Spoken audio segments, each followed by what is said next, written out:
Delhi police की crime branch की team ने पिछले 5-6 दिन चले लंबे ऑपरेशन में 3 शख्स को गिरफ्तार किया है, जिनके पोजीशन से 3,24,000 रुपये की fake Indian currency note FICN recover हुए हैं, जो 500 रुपये की डिनोमिनेशन के हैं, 200 रुपये की डिनोमिनेशन में हैं, 100 रुपये की डिनोमिनेशन में हैं। दिल्ली में 20 रुपए के नकली नोट से लेकर 500 रुपए तक की नकली इंडियन करेंसी घर बैठकर कंप्यूटर और प्रिंटर की मदद से छापने वाले राकेश अरोड़ा, रवि अरोड़ा और विवेक कुमार मौर्य को पुलिस ने रंगे हाथों गिरफ्तार किया है। दिल्ली से लेकर इस गिरोह के तार उत्तर प्रदेश तक फैले हुए पाए गए हैं। नोट बनाने के लिए इस्तेमाल में लाई जाने वाली हाई क्वालिटी पेपर, प्रिंटिंग के लिए इस्तेमाल किया जाने वाला स्पेशल पाउडर, रिबन की जगह पर इस्तेमाल की जाने वाली हरी टेप जैसे कई तथ्य बरामद हुए हैं, जिन्हें दिल्ली पुलिस ने दिल्ली के विजयनगर में छापा मारकर तुरंत सील कर दिया है। दिल्ली पुलिस की क्राइम ब्रांच सेल ने एक गिरोह का शिकंजा कसा है, जो नकली नोट छापकर दिल्ली और आसपास के इलाकों में चला रहा था। एएसआई दीपक कुमार को सूचना मिली और टीम ने मामले की तह तक जाने का फैसला किया। कहानी की पहली कड़ी राकेश अरोड़ा था, जो नॉर्थ गेट मॉल के पास उसे पकड़ा गया। उसके पास से 500 रुपए के नकली नोटों की बरामदगी हुई, जो कि कुल 1 लाख रुपए थे।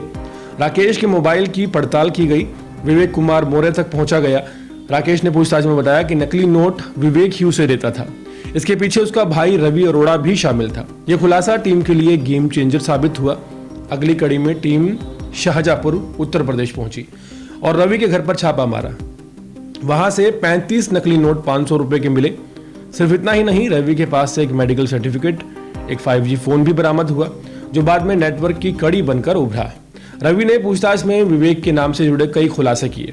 लोकल FSL ने टीम मौके पर पहुंचकर सैंपल एकत्रित किए और मामले की गंभीरता को दिखाया। सबसे अहम जो गिरफ्तारी हुई वो टीम ने बैंक ट्रांजैक्शन और UPI संबंधी जानकारियों को खंगाला। SBI की एक ब्रांच की जांच में खाता और UPI ID का नाम सामने आया था। गौरव मिश्रा का यह था। आगे की पड़ताल में पता चला कि इस खाते से जुड़े नंबर UPI विवेक के हैं। स्थानीय पुलिस के साथ मिलकर जब टीम विवेक के घर के पते पर पहुंची, तो जो नज़ारा सामने आया उसने सबको चौंका दिया। कंप्यूटर और प्रिंटर पर नकली नोट छापते हुए विवेक रंगे हाथों पकड़ा गया। उसके कब्जे से अधूरी और पूरी छपी हुई नकली शीट्स की भारी संख्या बरामद हुई। 122 शीट जो नकली नोटों की मिली, वो दोनों तरफ से प्रिंट थी। साथ ही प्रिंटर, पेपर, रसायन पाउडर, विशेष चीजें मिली, जिनसे नोटों पर उभार और रंगत दी जाती थी। एक पैन कार्ड बरामद हुआ। SBI की पासबुक मिली, जिसका नाम गौरव मिश्रा था। ये वही खाता है जिससे पैसे ट्रांजैक्शन के लिए इस्तेमाल किए जा सकते हैं। जब्त माल की सूची लंबी है। कुल 3,24,000 की फर्जी मुद्रा, 122 अधूरी प्रिंटेड शीट्स, उच्च गुणवत्ता वाले पेपर, एक्सेसरीज, रसायन पाउडर, नोटों पर उभार निकालने वाली, रिबन की जगह इस्तेमाल की जाने वाली टेप, सब क्राइम ब्रांच ने CR2 सील से सील कर दिए और सारी कार्रवाई का एक वीडियो रिकॉर्डिंग भी करवाई गई है। ये सारी चीजें ये साबित करती हैं कि मामला साधारण तो बिल्कुल नहीं था, बल्कि व्यवस्थित नकली मुद्रा यानी कि फेक करेंसी का एक बड़ा फैक्ट्री जैसा मामला था। 3 आरोपी राकेश अरोड़ा, रवि अरोड़ा, विवेक मौर्य का रिकॉर्ड भी पिछला मिला है। रवि पहले 2008 में हत्या के प्रयास जैसे गंभीर धाराओं में मामला उस पर दर्ज रहा है।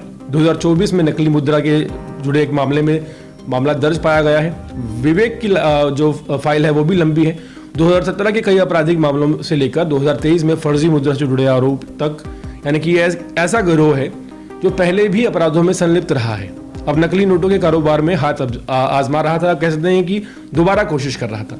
इस पूरे ऑपरेशन ने दिखा दिया कि इंटेलिजेंस, पुख्ता फील्ड व तकनीकी कारीगरी, ये सब मिलकर संगठित गिरोह की जड़ें उखाड़ सकती हैं। क्राइम ब्रांच ने न सिर्फ तीनों आरोपियों को दबोच लिया है, बल्कि उनके नेटवर्क और आपूर्ति चैन की कमर तोड़ दी है। अभी आगे की जांच जारी है। ये पता लगाने की कोशिश की जा रही है कि रैकेट के और कौन कौन से सदस्य हैं। ये जो नकली नोट है 20 रुपए से लेकर 500 रुपए तक, ये कहां कहां पहुंचे हैं, किस किस ने इस फर्जी मुद्रा को असली नोट की तरह चलाने में मदद की है। दिल्ली उत्तर प्रदेश के इस नकली नोट गिरोह की कहानी यही खत्म नहीं होती। ये चेतावनी है कि किस तरह से एक छोटे छोटे लिंक मिलकर बड़े क्राइम का जाल बुन लेते हैं। क्राइम ब्रांच की गिरफ्तारी में आए दस्तावेज, डिजिटल साक्ष्य और आगे असली हकीकत उजागर करेंगे। फिलहाल मैदान साफ है। नकली नोटों की छापेमारी और ये जो एक फैक्ट्री आप कह सकते हैं नकली नोटों की, जिसमें 3 आरोपियों के खिलाफ कानूनी प्रक्रिया आगे बढ़ रही है। इसे हाल फिलहाल क्राइम ब्रांच ने ध्वस्त कर दिया है।